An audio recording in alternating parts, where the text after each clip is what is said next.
Welcome to week 23 of the Pregnancy Desktop, inspired by Jason Concepcion's NBA desktop for the Ringer.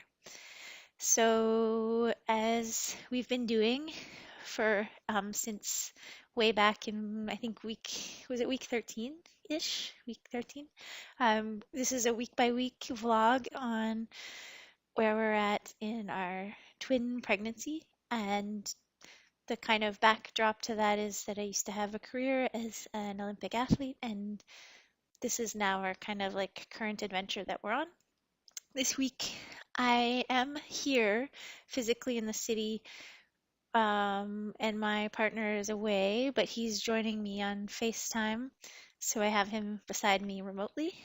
And so the pun, um, the opening pun of the week. So, Daniel, I was trying really hard to come up with a pun, and I had a few of them for this week, but they were all really crappy. So that will make more sense when we get into the topic of this week, which is poo. And thank you. I don't know if they get it. So the size rundown first before we get to that. So this week, um, I'll just kind of whiz through these. Week 23 is the size, they're each the size of a sweet potato. Delicious. Actually, this week's a pretty delicious week. Mango is another one. The other one is, although it says coconut, the picture that I found could be mistaken for a bowling ball. Eggplant, which I'm excited about because I don't know, I kept guessing eggplant and finally it's come up. And also a can of good old WD-40, water displacement formula 40, which we all know and love. And so that's the size rundown. It's a bit quick this week, and I want to get to the next stuff. So first of all, the section pregnancy win or fail. So it's a pregnancy win this week that I wanted to report on and share on, which is I mentioned earlier that it's really hard to get enough protein when you're trying to, if you're my size and weight, getting over 90 grams of protein a day is kind of it can be challenging. So I'm gonna share with you how I've been doing that. Basically, every day I've been having a protein shake, and it's become a habit that's really saved me and allowed me to get up to my protein numbers. And so when I say shake, usually what I mean is always a frozen banana base. So just slicing up bananas and throwing them in the freezer. If I don't have frozen bananas, then regular bananas, but it tastes better if they were frozen because it makes it like an ice cream texture. Another good thing to add texture is frozen avocado chunks, which I usually just buy in a bag. And then my kind of cheater way to add greens is to put a scoop of this organic green stuff I have, but sometimes if I don't have it, I'll just throw in some kale or spinach. And then protein powder. That's the important part. And one thing to know is studies suggest you don't absorb more than 20 grams at a time. So you can make a shake with 40 grams in it, but if you just down the whole thing at once, you're probably missing out on half of it. So I put at least 20 grams, but I note how much I put, and then I might drink half the shake right away and then half later. And also mixing up protein types. So like I have a soy, and then I have a whey protein, and sometimes I have a pea protein, and I like to switch it up. And then yeah, just add your liquid. And one note, like one not so pro tip, is just to add the liquid last. Otherwise, when you drop your frozen chunks in, they splash everywhere. And then I just have a hand blender that I've had forever and just keeps on working. And it's so great. It's so easy. To clean up takes like 2 seconds, and I get lots of protein and liquid. It's also a challenge to stay hydrated. Okay, so that's my protein pregnancy win. Okay, so one thing that happened this week is I went in for the last anatomy scan. So thinking way back to week 20, we had our anatomy scan where they're trying to look for structures, and they couldn't see them all in one sitting because sometimes the babies are positioned a certain way and you can't get the ultrasound tech just can't see. Like if they're trying to see something here and the baby is facing away, it's impossible. So we had to go back 3 times, and this was the last time. So now they've got everything. Here's a screenshot, exciting spines. And here's another photo of me the same day because I got called back, and what they had found was low amniotic fluid on one side. And so I ended up spending a few hours here in this really comfortable waiting room because now we're far enough along that instead of going to the emergency room because it's if there's an issue, they wouldn't survive anyway. Now they're just at the age where they might survive outside, or there's a small chance. And so they sent me to labor and delivery, and um, that was kind of neat because I got to see the whole process of checking in, and it's the same place we're going to go when they actually are supposed to arrive. But for now, I stayed there and I got seen by really nice, um, two really nice and cool doctors who did a full kind of exam with like a speculum and looked inside to make sure everything was okay. And we're still waiting to get some more information, but it doesn't seem like there's anything to be concerned about yet. So we're playing it very careful, but not getting overly concerned. But what we do know is that amniotic fluid is low. And just as a reminder, here's a picture of the last time I saw my own amniotic fluid, which was about a month ago when we did amniocentesis, and they're holding it up there, and it's yellow because it's mostly pee. So yeah, we're low on pee apparently, and we'll find out more this week. So then hopefully we'll have an update next week. And then the main chunk of today is looking at poo diapers. So we were really curious because we'd heard a lot of um, advice to go with cloth diapers, and also that we'd read some things about both cloth and disposable, and it wasn't immediately obvious what the kind of big picture impacts would be. And so there is this when I say life cycle, I'm thinking of the life cycle of the diaper that includes everything from making the diaper to using the diaper to disposing the diaper.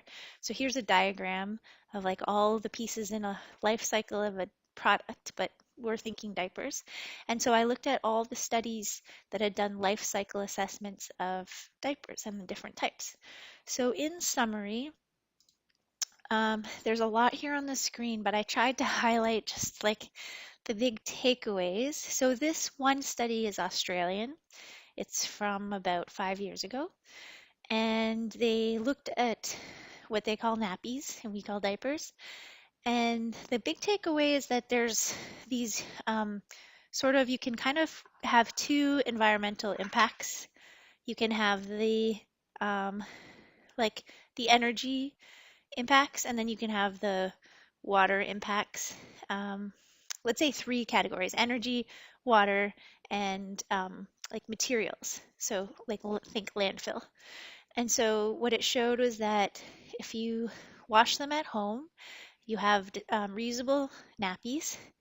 If you're going to have a bigger water impact in general, but if you wash them in cold water and you line dry them, then you can end up using similar amounts of water as disposable and less energy overall.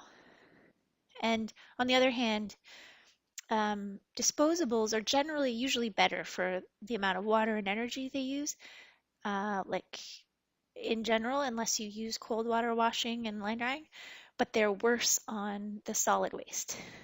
Okay, so how do you weigh solid waste against energy and water?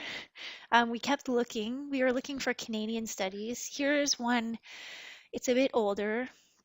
There hasn't been a more recent Canadian study, but they had kind of really similar outcomes. They're saying like one is better for water and energy, one is better for waste and material.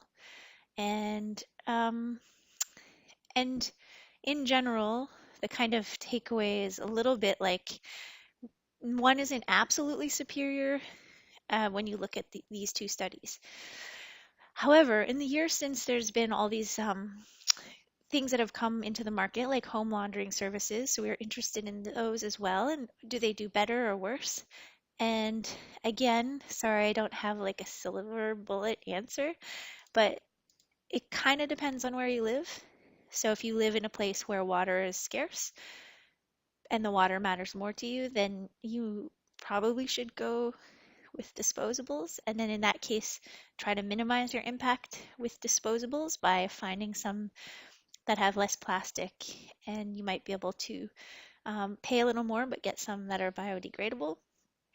I'm cringing because I know it costs more. So on the other hand, if you live somewhere like not California, where the water access is a little less of a concern, then it might be better to find one of a laundering service, but important to find a laundering service where they keep the water use low, um, and also use water temperatures that use less energy.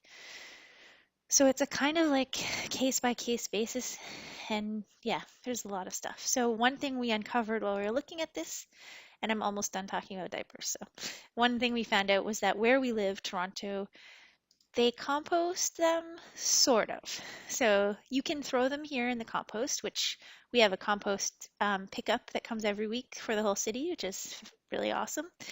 And so this was an article I'm showing you. We were written up in, by we, I mean Toronto, was in the New York Times, explaining that how our composting of diapers works. One thing to keep in mind though is that it's not as if the whole diaper and all the poo gets composted. Basically, if you live in Toronto, your diapers get taken away in the compost, then they get put in kind of like a giant washing machine that spins everything so that the plastic bits all float to the top. You can even throw your diapers in a plastic bag, so all the plastic goes to the top. And then I guess all the poo and other stuff gets separated out. And so that separated out biodegradable material gets sent to the compost and biodegrades. And I've been assured, and it seems for sure it's totally safe. Um, and yeah, then that stuff that's the plastic gets sent anyway to the landfill. One thing I wanted to point out about that came up in this article was like kind of a cool, really, it felt to me like an old school tip. Basically, they were like, yeah, we use disposables. Here, I'll highlight it here. It's kind of hard to see. We use disposables lined with old newspapers, New York Times, through like a paper towel on top to avoid ink prints on the butt. And then, basically, you can put the poo and the paper in the toilet. I'm not recommending this, but yeah, there might be hacks out there, so I'd be curious to learn some of those. I hope we come across them. All right. Okay, final thought here. We have a section called Sick Burn. This isn't really a kid trying to like throw a comeback at their parents, but I think you'll like it anyway. And I think it could be indirectly interpreted as a threat, so I like it. You can see here it was part of a quiz. So at least this kid is old enough to write, so they're not as young as our last examples. There's a brain on one side and a cantaloupe on the other. And the question on the quiz is, how is a brain like a cantaloupe? List 7 ways. And they only wrote one way. And their answer is, it is delicious. So that wraps up week 23. And we'll see you again soon-ish.